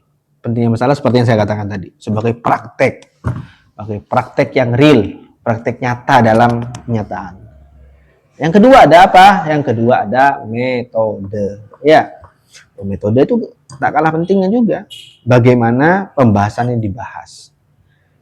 Bagaimana pembahasan ini dibahas itu tak kalah pentingnya juga, untuk juga membantu kita dalam memahami permasalahan-permasalahan yang ada di zaman ini. Contohnya apa? Ada permasalahan yang ringan-ringan aja ya. Macam-macam air ada berapa? Ya itu ya. Oke, ada air hujan, air embun. Ada 7. Apalagi? Sumur. Sumber dari sungai, air laut. Ada 7 ya. Oke, itu namanya apa? Itu masalah, permasalahan. Ada metode. Pertanyaannya, mereka para ulama merumuskan atau menyatakan bahwasanya air itu ada 7 dari mana? Dari qala Allah, qala Rasulullah, atau dari sumber yang lain? Dari mana? 7 itu dari mana? Apakah ada Rasulullah mengatakan al-miyahu sab'atun? Pernah Rasulullah ada di seperti itu? Di Quran jelas tidak ada. Ya, ada di Quran. Di Quran sab'atun itu apa? Sab'ati ayyam. Kemudian wasabi'uhum kalbuhum. Sekulun sab'atun wasabi'uhum kalbuhum itu. Sab'ati ayyam. Fi sittati ayyam. Sab'a samawat. Enggak ada sab'umiyah, enggak ada. Ya. Enggak ada tentang air. Di hadis juga enggak ada. Berarti mereka ngambil dari mana? Ngambil dari mana? Dari alam. Alhamdulillah. Dilakukan dengan penelitian, berarti kan ya? Penelitian. Kalau ternyata diteliti ada air yang lain yang lebih dari 7 gimana? Hah? Misalnya ternyata ada penelitian yang meneliti bahwasanya ternyata ada batu-batu tertentu mengandung air yang sangat banyak di daerah tertentu, misalnya ada batu yang mengandung air yang banyak gitu kan. Itu batu air apa namanya? Dari 7 itu masuk apa enggak? Enggak masuk. Nah, ada permasalahan, ada metode. Permasalahan itu adalah kajian mereka yang terbatas oleh zaman mereka, ya kan? Terbatas oleh zaman, sumber, dan macam-macamnya. Kemudian metode apa? Metode apa? Gimana cara mereka tahu ini? Mereka meneliti di sekitar mereka. Karena tidak ada di Quran, tidak ada di hadis. Apa yang buat mereka meneliti? Apa yang meneliti? Bahwasanya bersuci itu dengan air. Mereka yang menggali air itu apa saja. Air itu apa saja. Mulailah mereka meneliti. Ternyata mereka mendapatkan sesuai dengan konteks histori yang ada di zaman mereka mendapatkan 7. Ya, 7 ini apa? Airnya ini adalah permasalahan macam-macamnya. Tapi metodenya itu ada. Jadi 7-nya ini terbatas oleh zaman mereka. Tapi metode mereka tidak terbatas oleh zaman mereka. Apa metodenya? Berusaha mencari tahu dalam kenyataan. Ternyata ada ini. Ngerti? Hasil permasalahannya itu terbatas dengan zaman mereka. Kalau ternyata zaman sekarang misalnya setelah diteliti lebih lanjut, misalnya ternyata al-barat itu bukan air. misalnya. Ternyata Al-Baut itu bukan air. Karena gini secara gini. Nah gimana nih? Kita kurangi jadi 6 atau gimana? Misalnya ternyata boron itu nggak bisa secara sains nggak bisa dikatakan air, misalnya. Atau ternyata ada penelitian lebih lanjut, ada air yang ada di muka bumi ini selain dari 7 yang disebutkan. Misalnya seperti yang contohkan tadi, misalnya ada bebatuan di daerah mana misalnya gitu kan, sudah mengeras sampai membatu, gitu kan ada fosil-fosil yang sudah sampai membatu gitu kan. Ya, mungkin aja dulu ada fosilnya fosilnya unta. Untanya di batu sampai air-airnya juga di dalamnya masih ada gitu kan, ketika dibuat masih ada. Masih ada ini.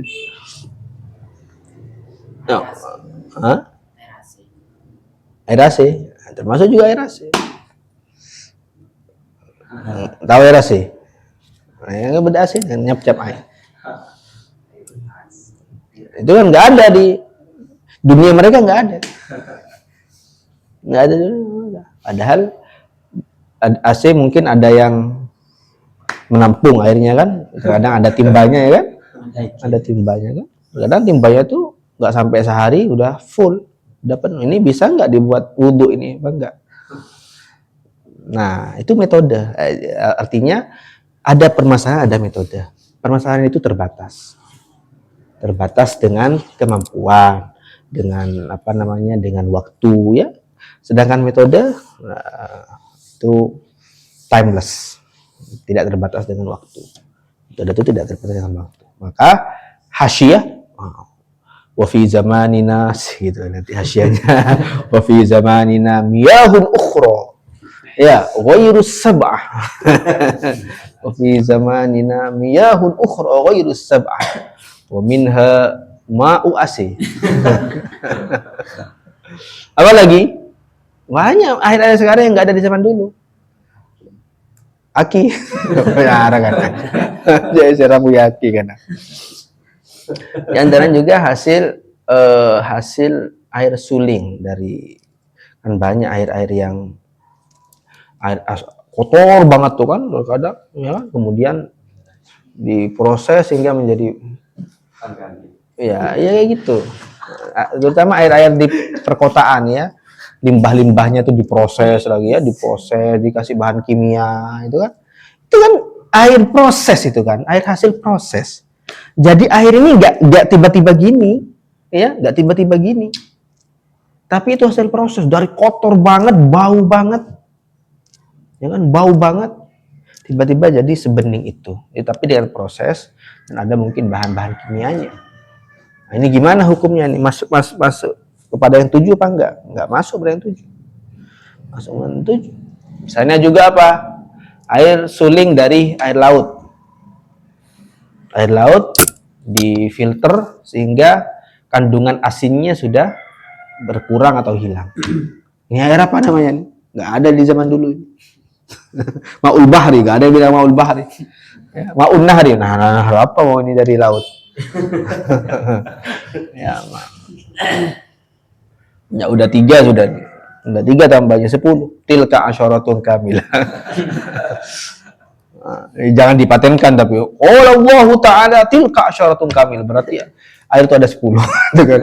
Anda menutup kemungkinan nanti mungkin 10 tahun lagi, 100 tahun lagi akan ada air yang baru ya.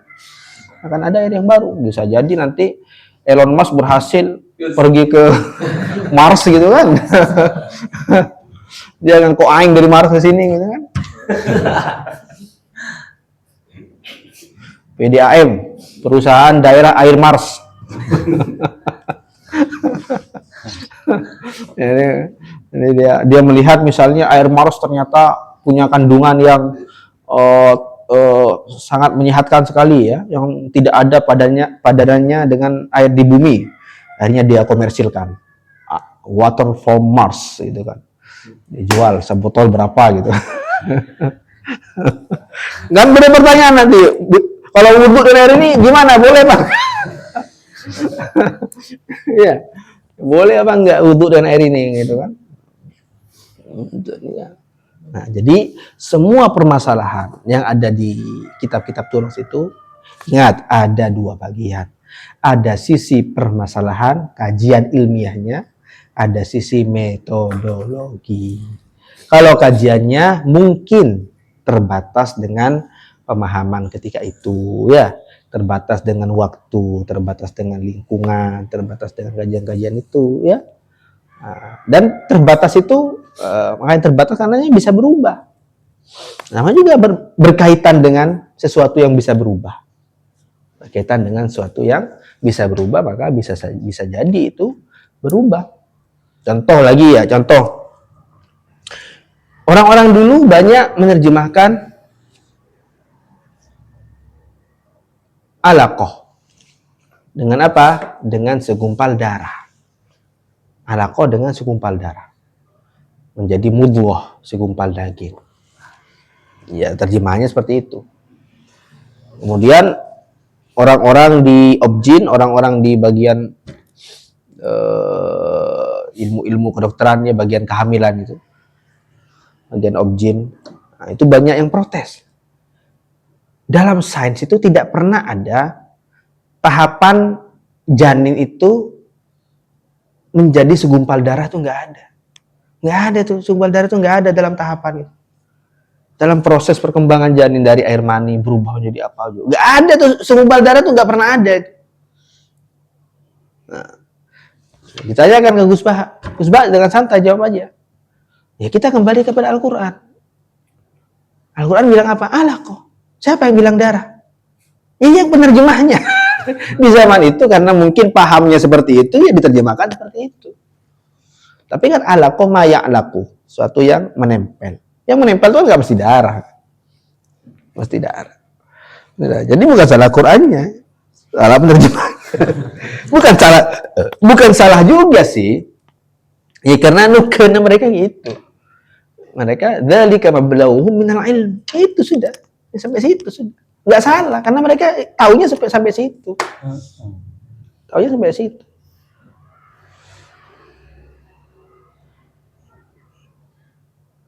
Tiga ada yang tanya ke Gus Dur katanya juga.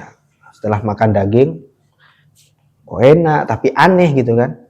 Nanya yang makan tuh tanya, ini daging apa? Ini kok enak tapi aneh rasanya. Dijawab sama yang ngasih, itu daging babi katanya. Nah, mereka kemudian minta fatwa Gus Dur. Yang salah tuh kalian, kenapa kalian tanya? Kalau kalian tanya kan malah kan nggak tahu.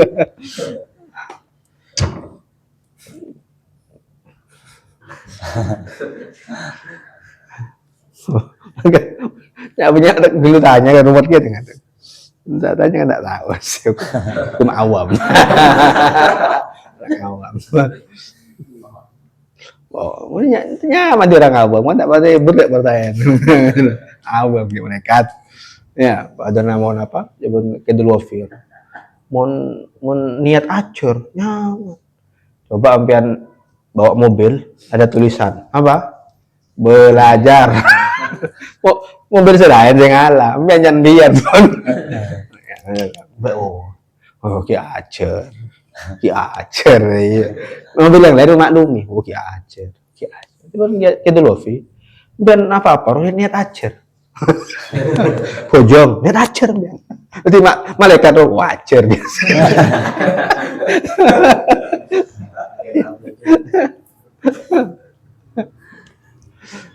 Ternyata kita bisa ngeprank malaikat ternyata. Ya. Mana alim nggak roh ya bisa ngeprank malaikat. Mana alim. Ya nah itu kan lembok kan ceritanya Imam Sibawah itu kan si tanya, man ini man apa? Man mausul. Ketika man robbuka, man mausul apa man apa aja. Man istifham man mausul. Malaikat dapat belajar nahwu. Matur ya Gusti Allah. Tina tanya balik ini kan, man istifham siapa aja, si bawa aja, Tina tahu salah aja.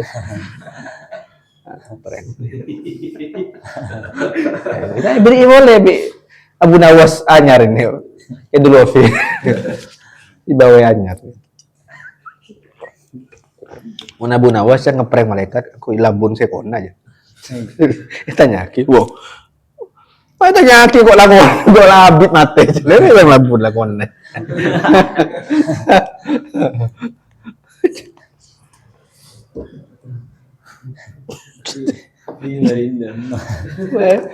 Dengan gula macam ujian Quran ngelasar tes lisan kan. Salah. Terus akhir ya, taruh salah. Tante salah. Enggak. Salah. Itu terus. Ya pede macam salah. Prank. Ya. Jadi setiap kajian dalam ilmu-ilmu terus itu ada sisi permasalahan, ada sisi metodologi. Ya, maka salah kalau kamu itu terlalu kaku dalam permasalahan. Yakin itu nggak bisa berubah, itu sudah gitu, sudah paten itu sudah. Jangan mematenkan suatu yang terbatas oleh zaman. Yang timeless itu apa metodologinya? Enggak, yang tidak terbatas. Yang tidak terbatas adalah metodologi. Metodologinya lah yang mesti kita harus sering-sering menyerapnya. Makanya kan saya katakan apa? Saya pernah mengatakan kemarin ketika syarah dikit-dikit itu ada pembahasan tentang apa? Wajib muasa, ya kan? Wajib muasa. Ini kan gayanya gaya-gaya fikih. Dan langsung bilang ini bukan bahasan fikih, tapi ini maksudnya terkadang hukum taklif itu datangnya tidak tertentu kepada kita. Gitu. Itu kan masuk lebih dalam lagi ya, lebih dalam lagi. Jadi seperti itu juga harus kamu ambil metodologi bahwasanya tidak ada satupun pembahasan far'iyah yang ada dalam usul fikih dan dimaksudkan sebagai far'iyah. Misalnya apa? Kaman dhanna annahu apa akan mati, kemudian nggak mati. Gimana sholatnya? Itu kan fikih banget kan bahasanya kan? Itu bukan fikih. Itu bukan fikih. Bahwasanya hukum itu terkadang mengikuti dhannul mukallaf. Gitu. Nah, ini enggak fikih sudah, tidak bernuansa fikih. Tidak bernuansa fikih. Nah, ya. Tidak bernuansa fikih. Dan ini berlaku kepada semua kajian di usul fikih yang nampaknya karakternya karakter ilmu lain. Ada kajian usul fikih yang ketika kita baca, loh ini kok nahu banget nih. Nah, ya, perhatikan bahwasanya itu bukan pembahasan nahu, tapi pembahasan usul fikih. Meskipun bahasanya bahasa nahu. Ada gaya-gaya furu' fikih, itu pembahasan usul fikih meskipun bahasanya bahasa fikih. Ada yang gaya-gaya ilmu akidah, itu pembahasan usul fikih meskipun gayanya gaya ilmu akidah. Gitu. Nah ini nih timeless, ini kalian tidak terbatas pada bab tertentu. Kalian baca kitab usul fikih dari awal sampai akhir, kok ini betul katanya. Ini ada usul fikih, ada pembahasan, tapi ini gayanya nih gaya fikih. Ingat pada perkataan saya, ini harus kita cari sisi usuliyahnya, jangan pahami sisi fiqhiyahnya. Ya, kenapa? Kalau fiqhiyahnya kamu akan salah memahami ini dalam konteks usul fikih. Ya, karena pembahasan ini dibawa ke ranah usul untuk diambil kaidah usuliyah, bukan untuk diambil hukum fikih. Ya, bukan diambil hukum fikih. Begitupun juga dalam sisi ilmu ilmu mantek, ilmu bahasa dan lain sebagainya. Ada lagi pertanyaan?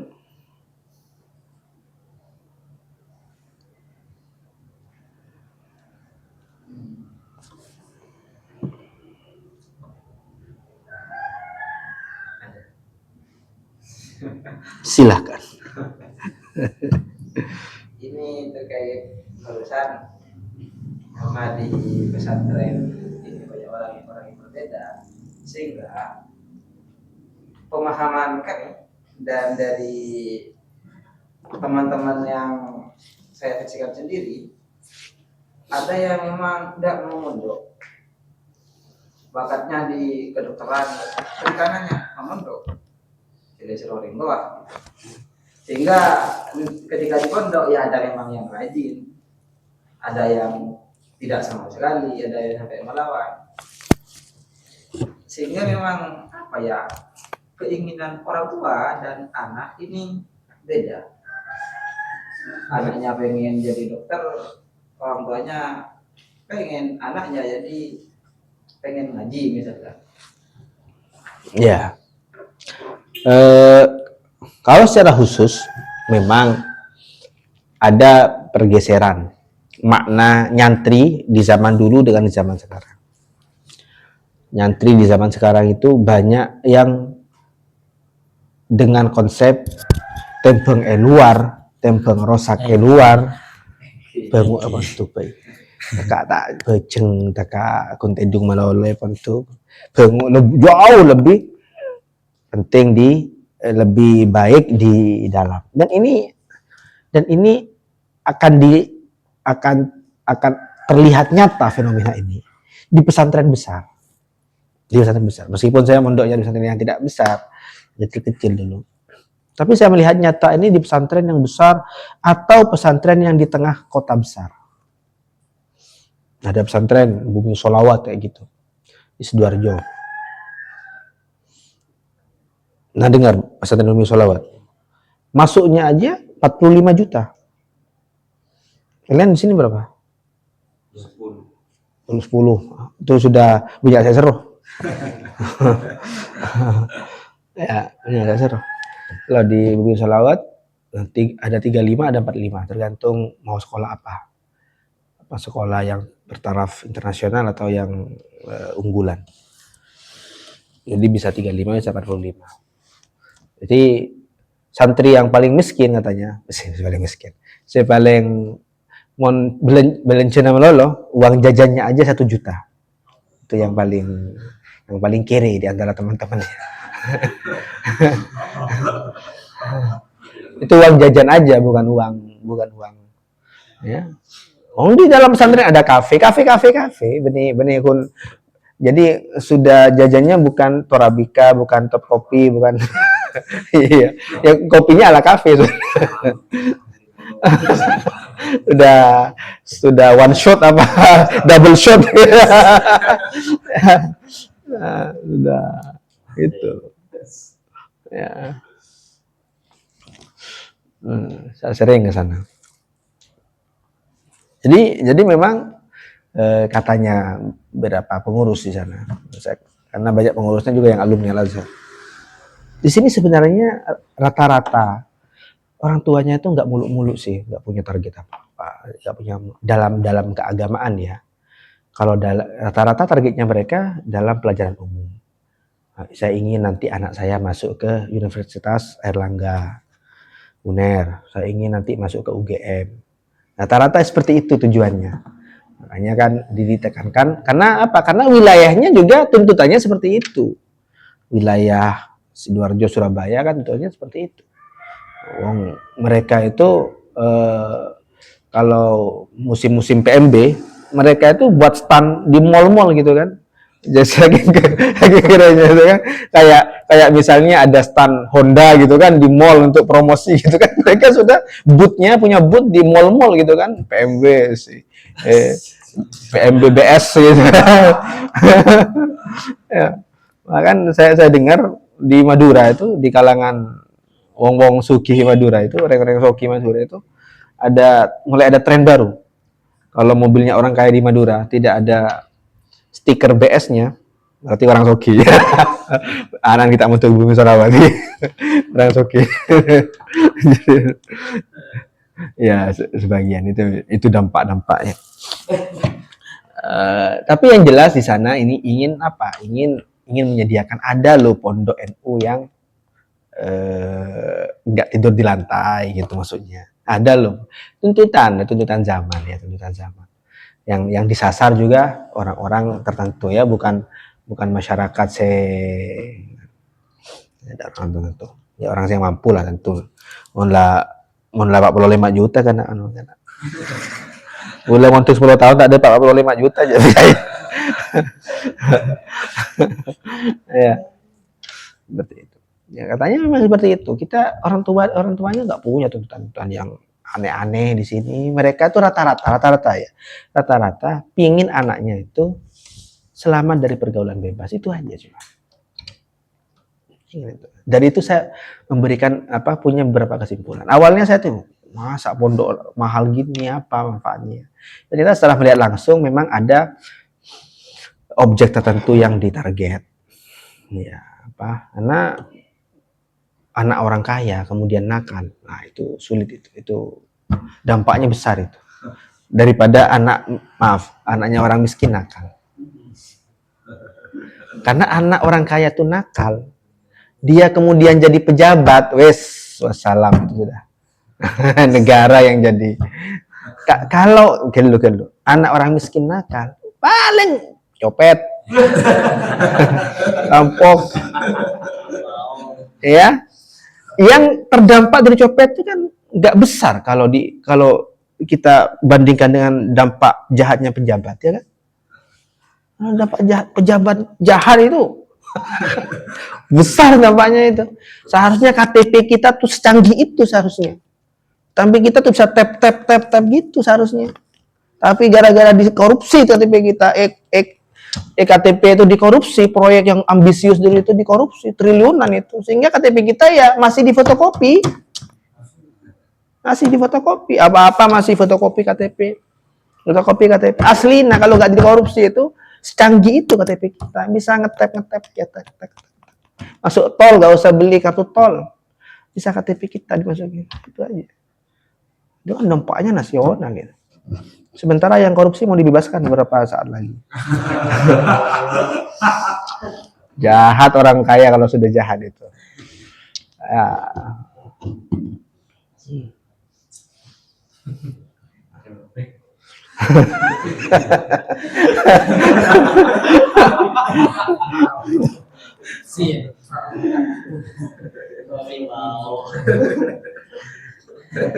Makanya kan saya itu salah satu titik kagumnya saya kepada Nurul Jadi itu kan.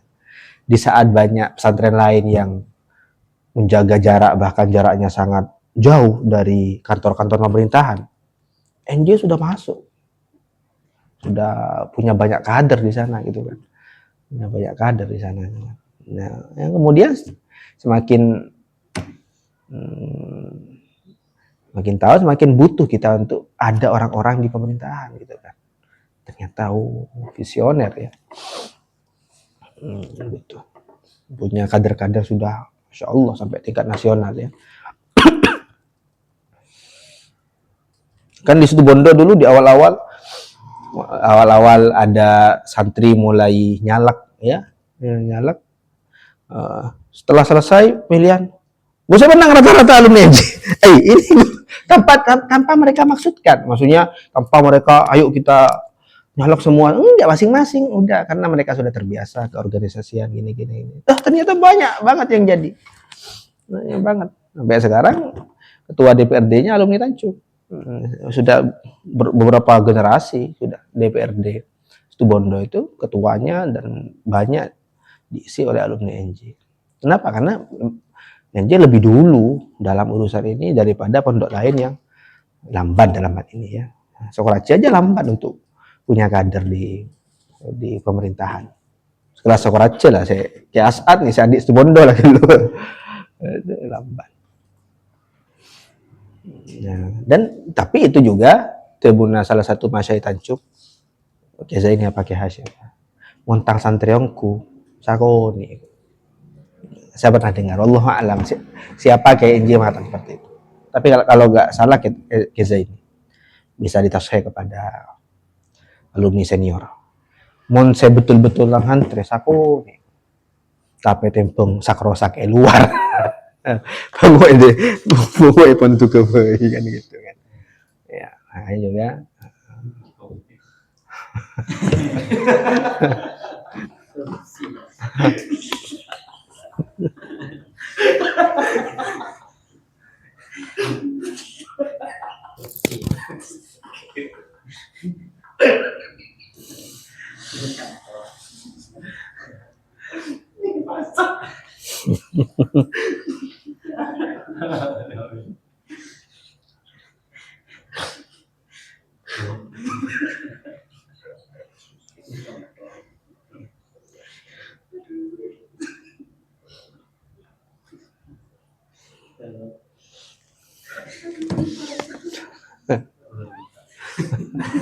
Masuk akal, masuk akal.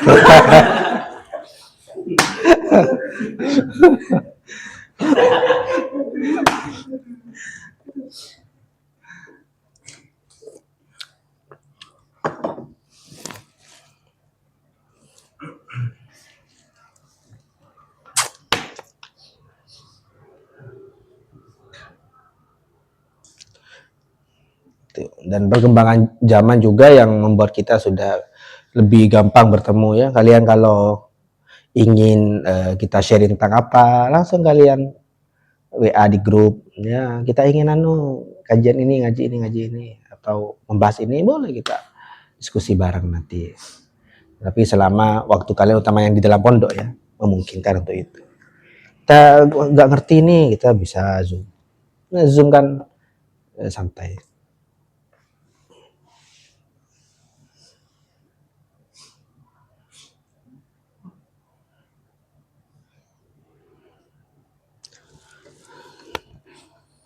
Dengan begini kita sudah melalui seluruh silabus yang dibebankan di semester ini, mulai dari muqaddimah sampai al-mantuq wal mafhum. Kita sudah melewati semuanya.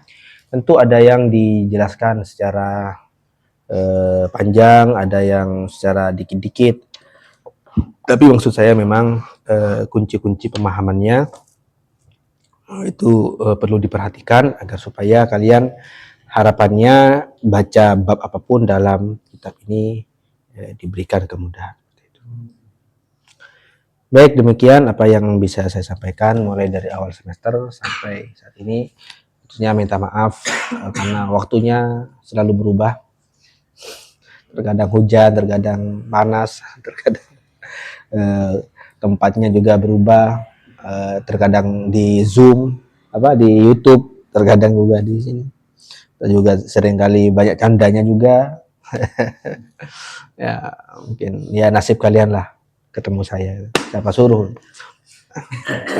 Jadi ini enaknya kalau nggak minta. Kalau diminta itu nanti ya bukan tanggung jawab saya.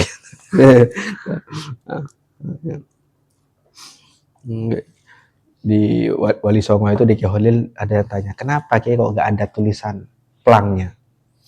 Ya biar santri nggak bisa komplain kalau fasilitasnya kurang. Ini masalah. Siapa Soro datang tadi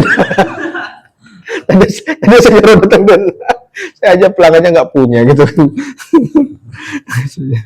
Tapi kalau mengundang gitu kan, mempromosikan itu harus siap.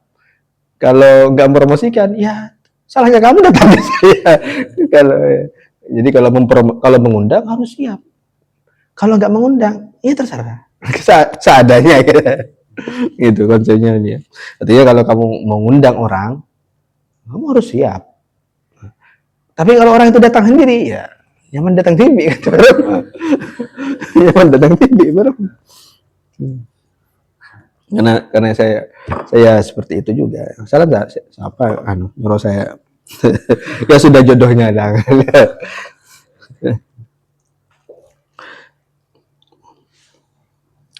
Allahu a'lam, sallallahu ala sayyidina Muhammadin walhamdulillahi rabbil alamin. Allahumma shalli afdhalas salati ala as'adi makhluqatika sayyidina Muhammadin wa ala alihi wa sahbihi wa sallim adada ma'lumatika wa midamatika kullama dzakaraka dzakirun wa ghafala an dzikrihil ghafilun. Allahumma shalli afdhalas salati ala as'adi makhluqatika sayyidina Muhammadin wa ala alihi wa sahbihi wa sallim adada ma'lumatika wa midadatika kullama dzakaraka dzakirun ghafala an dzikrihil ghafilun. Allahumma shalli afdhalas salat sayyidina Muhammadin wa ala wa sahbihi wa sallim adada ma'lumatika wa midadatika ghafala an dzikrihil ghafilun. Biasanya di Azhar mari ngaji kitab ditutup dengan salawat seperti ini. Wassalamualaikum warahmatullahi wabarakatuh.